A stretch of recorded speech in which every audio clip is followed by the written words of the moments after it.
darkness, my old friend. I've come to talk of it again,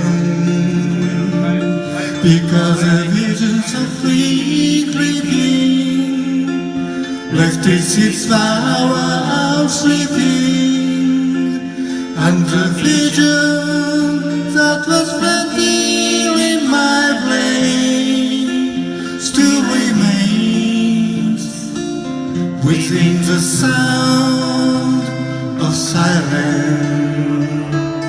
Unless it seems I walked alone, narrow street of cobblestone, neath the Halloween street lamp, I turned my collar to the cold wind. When my eye was stabbed by the flash of the neon light, it split the night and touched the sound of silence. And in my naked light I saw 10,000 people, maybe more.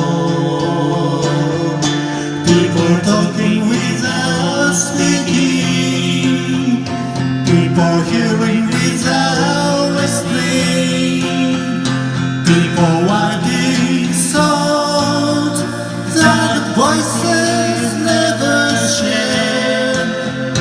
No one there to start the sound of silence. First now you do